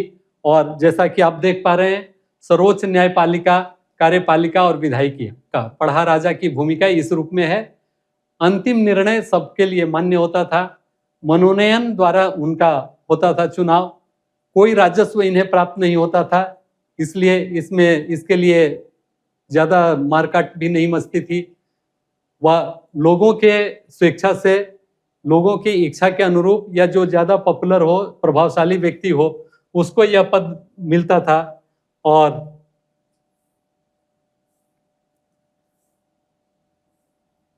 पंचायत की भूमिका, क्या क्या कार्य करते हैं, लगभग सभी बातें हमने डिस्कस कर ली है। लेकिन फिर भी आप देख पा रहे हैं कि सीमा विवादों का समाधान, आपसी झगड़ों का निपटारा, बड़े झगड़ों का, धार्मिक सांस्कृतिक मामलों का संचालन, डिस्प्यूट हो कि कोई त्योहार किस दिन को मनाना है, तो जब वैसी स्थिति आती थी तो पढ़ा राजा पाहन के मदद से इसका फाइनल डेट तय करते थे कि एक साथ हम मनाएंगे फेस्टिवल्स को, त्योहार को, या अलग अलग गांव अलग अलग तिथि को मनाएंगे। तो ये भी उसी का देखरेख में होता था। पाहन की भूमिका प्रमुख अनुष्ठानों व विवाहों में हुआ करता था। स्वाभाविक है, जिस प्रकार अभी भी डिफरेंट सेक्ट्स में प्रीस्ट का, पुजारी का रोल होता है, उसी प्रकार ट्राइबल संस्कार, ट्राइबल कल्चर में भी पाहन की भूमिका आज भी महत्वपूर्ण होती है। अब आते हैं कि आखिर अभी की स्थिति क्या है।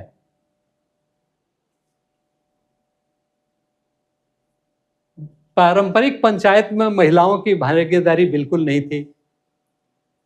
कोई सारे के सारे निर्णय पुरुषों द्वारा लिए जाते थे। मानकी पुरुष ही हुआ करते थे। किसी भी महिला को मानकी नहीं बनाया जाता था, चाहे वो मानकी की पुत्री ही क्यों नहीं हो। तो ये उसका डिमेरिट्स था। शिक्षा व सरकारी पंचायत व्यवस्था से महिलाएं मुखिया और सदस्य बनने लगी। आज स्थिति बदल गई है और आप देख पा रहे हैं कि जो एजुकेशनल ग्रोथ हुआ है, government panchayat women's became heads and members, चाहे वो जिला पंचायत हो या ग्राम पंचायत, सब में अब महिलाओं, बहुत सारे गांव में, बहुत सारे ग्राम पंचायतों में तो अब पद भी सुरक्षित होने लगे हैं मुखिया के लिए या उसके पंच के लिए। तो अब ये स्थिति बदल रही है। आज मुंडा समाज दोहरी व्यवस्थाओं से संचालित हो रहा है। अर्थात जो पहले वाली बातें हैं, ऐसा नहीं है कि पूरी तरह से खत्म हो गई हैं, लेकिन अभी भी छोटे मोटे जो भी झगड़े होते हैं या छोटे मोटे विवाद होते हैं, लोग आपस में मिल बैठकर कोशिश करते हैं कि उसका समाधान हो जाए।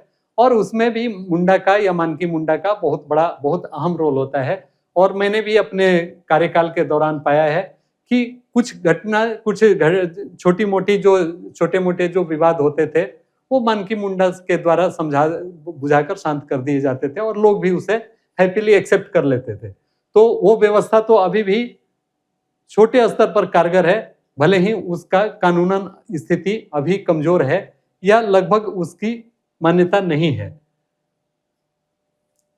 पारंपरिक पाड़ा पंचायत, सरकारी ग्राम पंचायत, ये दो में अभी, इस दो के द्वारा अभी संचालित होती है। यहाँ के जितने भी क्रियाकलाप हैं वह इन दो के माध्यम से ही वो देखे जाते हैं और संचालित किए जा रहे हैं।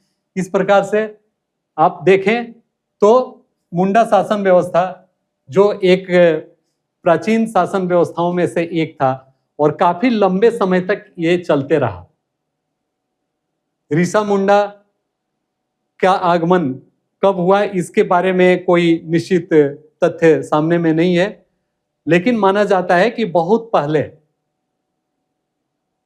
ईसा पूर्व के आसपास, उसके बहुत पहले से ही उनका यहाँ पर आगमन हुआ और उन्होंने जो व्यवस्था उनके देखरेख में या उस समय से मुंडाओं ने जो शुरू की, वह प्रशासन व्यवस्था चलते रहा तब तक, जब तक कि नाग वंश की स्थापना नहीं हुई। इवन नाग वंश की स्थापना के बाद भी बहुत लंबे समय तक यह व्यवस्था चलते रही और नाग वंश की स्थापना भी इसी का उत्तर काल की व्यवस्था को माना जा सकता है। इसके बारे में, इसके नेक्स्ट टॉपिक में हम लोग पढ़ेंगे उसके बारे में कि नाग वंश और उसके क्या क्या व्यवस्थाएं हैं, नागवंशी शासन की क्या क्या व्यवस्थाएं हैं और उसमें क्या कुछ इतर है। तो मुंडा स्वशासन का ही एक्सटेंशन, मैं बार बार कर रहा हूं, मुंडा स्वशासन का ही एक्सटेंशन नागवंश हुआ, जो पहली शताब्दी में, ईसा पूर्व पहली शताब्दी से वो प्रारंभ होता है। अगर if I am not wrong तो 83 AD से उसकी शुरुआत होती है, जब फनी मुकुट राय को सम्राट घोषित किया जाता है। तो इसको डिटेल में हम पढ़ेंगे नागवंशी शासन व्यवस्था को। लेकिन ये जो मुंडा शासन व्यवस्था है यही उसकी भी बेस है। अगर इसे हम समझ लेते हैं ढंग से तो उसको भी हम आसानी से समझ लेंगे और कहीं दिक्कत नहीं होगी। इससे संबंधित जो भी प्रश्न पूछे जाएंगे, खासकर जो टर्म्स वगैरह आ रहे हैं, तो उसके बारे में आप आराम से कर लेंगे अपने एग्जामिनेशन में, उससे रिलेटेड प्रश्न का उत्तर दे लेंगे। तो मित्रों, एक और बात मैं बता देना उचित समझता हूं कि आप जितने भी फैक्ट यहाँ पर हम लोग रख रहे हैं या हमने जो डिस्कस किए, इससे रिलेटेड पूरा का पूरा आपको पीडीएफ फॉर्म में नोट्स अवेलेबल कराया जाएगा। जो हमारे स्टूडेंट इसमें इनरोल हो गए हैं या हो चुके हैं, वह क्लास के साथ ही साथ उन्हें मिलते जाएगा। जैसा कि शेड्यूल में हम लोगों ने बताया था कि इसमें पहले क्लास में मुंडा शासन व्यवस्था और नागवंशी शासन व्यवस्था के बारे में हम पढ़ेंगे। तो इसका जहां जहां तक खत्म हो जाएगा उसका नोट्स भी आपको आपके कोर्स में वो डाल दिया जाएगा, ताकि आप उसका भी अध्ययन कर सकें और इस क्लास के माध्यम से लेक्चर को सुनकर एक बार दो बार जितनी बार आप चाहें उस लेक्चर को सुन सकते हैं। उस लेक्चर को सुनकर और उस नोट्स को पढ़कर आप अपनी तैयारी को पूर्णता दे सकें। और नोट्स आपको दोनों ही एंगल से हम प्रोवाइड करेंगे, मेंस पॉइंट ऑफ व्यू से भी और पीटी पॉइंट ऑफ व्यू से भी। पीटी पॉइंट ऑफ व्यू से जो हम देंगे उसमें मल्टीपल चॉइस क्वेश्चंस भी होंगे, कुछ स्मरणीय तथ्य भी होंगे, और जो मेंस पॉइंट ऑफ व्यू से हम देंगे उसमें पूरे के पूरे रीडिंग मटेरियल्स होंगे। उस पर क्या क्या क्वेश्चंस फ्रेम हो सकते हैं उसके बारे में देंगे। आप उस पर आंसर राइटिंग करेंगे, हमारे पास भेजेंगे, हम इवेलुएट करेंगे और मॉडल आंसर उसका क्या हो सकता है यह भी हम आपसे डिस्कस करेंगे। तो मित्रों, उम्मीद है कि जो मुंडा शासन व्यवस्था है अभी हम लोगों ने जिसके बारे में डिस्कस की है, इससे संबंधित तथ्य आपको समझ में आ गए होंगे। और अगर कहीं किसी पॉइंट पर आपको असुविधा हुई हो या किसी बुक से आपको डिफरेंस बहुत ज्यादा दिख रहा हो, लग रहा हो, तो आप जरूर कमेंट बॉक्स में लिखेंगे। हम आपके उसके लिए भी समाधान के लिए डाउट क्लासेस रखेंगे और उसमें जरूरत पड़ी तो लाइव क्लास भी रखेंगे, ताकि आप सीधे क्वेश्चन कर सकें और हम उसका रिप्लाई कर सकें। लेकिन आप अगर कमेंट बॉक्स में भी जो प्रश्न हमसे पूछेंगे उसका भी हम कोशिश करेंगे कि उसमें उसका समाधान कर सकें, उसमें आपके जो क्वेरीज हैं उसका प्रॉपर आंसर और रिप्लाई हम कर सकें। तो और भी खासकर जो हमारे इंग्लिश मीडियम छात्र होंगे उनके लिए मैं कहना चाहूँगा कि उन्हें भी कोई चिंता करने वाली बात नहीं है। जो हमारे स्लाइड्स हैं वो हिंदी इंग्लिश में तो हैं ही, जो हमारे नोट्स हैं वह भी उन्हें इंग्लिश में मिल जाएंगे और वो उसका अध्ययन करके उसको पढ़कर समझ सकते हैं चीज़ों को। जो भी झारखंड की सेवा करना चाहते हैं, झारखंड राज्य की, इतना तो माना जा सकता है कि सामान्य हिंदी उनकी कुछ होगी, क्योंकि इसमें भी आपका एक पहला प्रश्न पत्र जो मेंस में होगा वह हिंदी इंग्लिश का होगा। तो उतनी हिंदी जो टर्म के अलावा बोलचाल में आपसे की जाए वो आप उसे समझ लेंगे और उससे के अनुरूप आप आसानी से अपना उत्तर भी तैयार कर लेंगे। तो मित्रों, ये अब नेक्स्ट क्लास पर हम अगले क्लास में जाएंगे, जहां हम विस्तार से नागवंशी शासन व्यवस्था पर चर्चा करेंगे। तो आज के लिए बस इतना ही। जोहार, नमस्कार, धन्यवाद।